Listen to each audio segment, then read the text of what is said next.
Hey you guys, it's Cece. Welcome back to my channel. We have new fusion with new events. We need to see if it's worth it. I am of course talking about the Valentine's fusion. We have two units coming in, one being Esme the Dancer, who is a fragment fusion.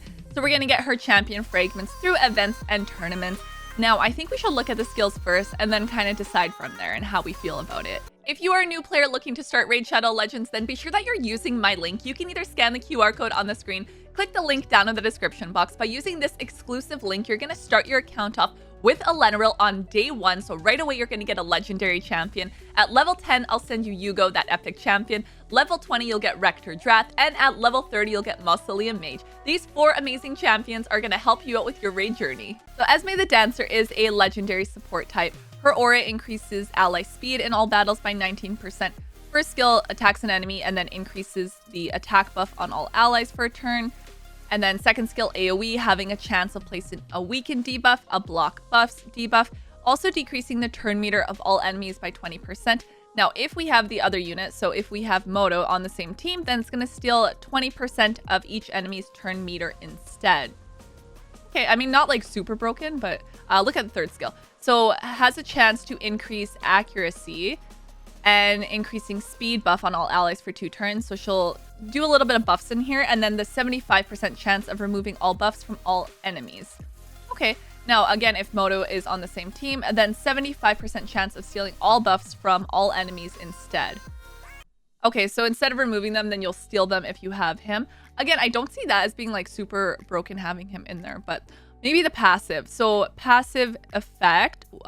So when she's hit, 15% chance of randomly changing the attacker's critical hit to weak, normal, or strong hits. If Modo is on the same team, your chance essentially increases. The active effect for this, whenever this champion is hit, increases the turn meter of the ally with the highest attack by 50. Okay, so quickly, like looking over her skills, I don't see her being completely broken with the other unit. Like, I think she is a unit that you can definitely use on her own. I don't think it's a unit, though, that's like game breaking, that I'm reading the skills and I'm like, oh, she is a must have. We need her. Looking at it, I kind of think it's kind of like mid. Let me know. Do you guys agree? How do you feel about her first glance looking at her skills?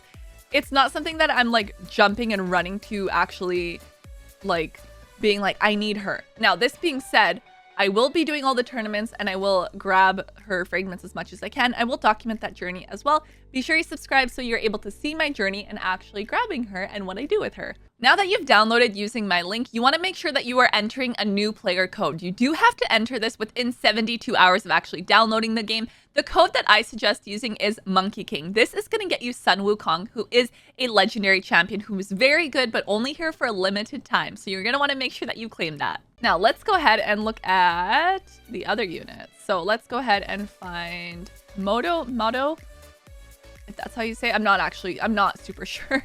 Honestly, with any of the names in this game, actually, but we're going to say Modo. So Modo of the Peel. So he is a legendary attack type. So looking at his stuff, his aura, ally attack in all battles by 30%. First skill, attacks one enemy 2 times, 50% chance of placing a decreased defense debuff, so it has a chance of the defense. Second skill, as I assumed, would be an AoE, just hers was. Attacking all enemies, has a chance of placing a stun. Also places an extra hit on enemies under stun. Now, if Esme the Dancer is on the same team, then you'll always place an extra hit and ignore 20% of each enemy's defense. Okay, so yeah, I mean, again, it's not make or break, but third skill, attacking all enemies will ignore its shield buffs. Damage increases while attacking enemies under stone skin buffs. Okay. Okay, so if this champion removes 1 or more stone skin buffs, grants this champion an extra turn. Okay, so I see. So, of course, stone skin being a very good. They're kind of bringing this champion to kind of counter that a little bit is what it sounds like to me. For this passive, whenever this champion kills an enemy, places a stun debuff on the enemy at the highest turn meter for 2 turns. So a lot of stunning in there. If Esme the Dancer is on the same team, the champion skills will ignore 50% of each enemy's resistance, allowing you to actually place the stun. Also, if Esme is on the same team, places an intercept stack on this champion at the start of their turn. Okay, so like looking at him and looking at her, again, I don't see them being completely like broken champions. for the fusion coming in. I see what they're doing there with the stone skin buff, but it is, like I said, it's not a champion that I'm reading the skills and I'm like, ooh, like this is incredible, but it piques my interest at least. I will say that between these two champions, Modo and Esme, I think Modo is the one that does sound like a stronger one. I do think there is potential in there. He does have the crowd controlling abilities, and I think that is where he'll come in. So like he's strong without her, but with her, then I mean, obviously it's better. You have the chance of the extra hit, ignoring the defense on there. So between the two, he's the one that I'm like, I think I could use in more places. He's also one that I can see myself actually using in more PvP scenarios.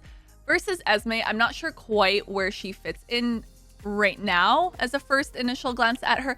However, let's go ahead and actually look at how we can grab her. They have broken this down for us with the fragment event calendar, letting us know how to get her. So starting on Monday, February the 10th, going until February the 24th.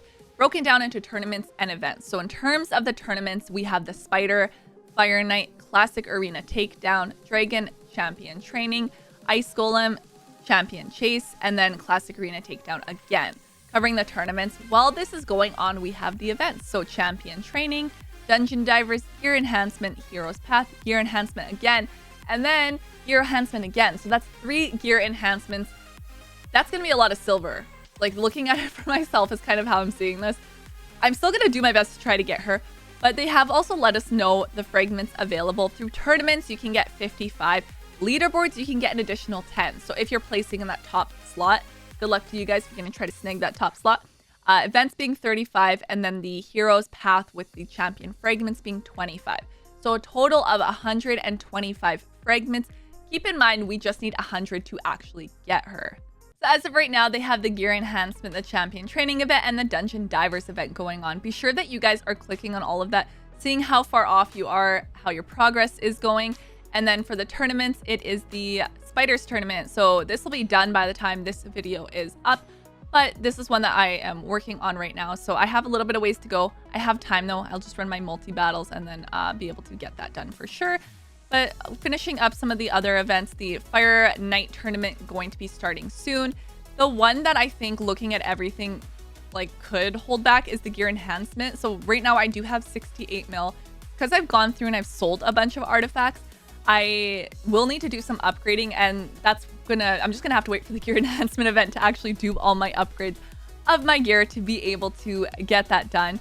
But yeah, it's already started, so I am slowly making my way through. And as I said, I'm gonna document everything for you guys. And remember, if you are looking to start playing Raid Shadow Legends as a new player, use my link, either click it down in the description box or scan the QR code on the screen so that you do get yourself that free legendary champion on day 1 with Elenaril. And then again, level 10, you're gonna get Uugo, level 20 will be Rector Drath, and level 30 will be Mausoleum Mage. I would love to hear your guys' thoughts on this duo. How do you feel about having a fusion duo? And I know we've had a lot of events back to back. Is this one that you're going to go ahead and grab? Are you going to try to get them and use them? Are you excited for them? Let me know your guys' thoughts. And be sure you subscribe so you don't miss out when I do take you along my journey. So as I said, I'm going to document my journey on actually trying to get Esme throughout this, and then seeing how it works with Modo as well, and seeing what kind of content I can make from them. I'll see you guys in the next one. Bye! Next level.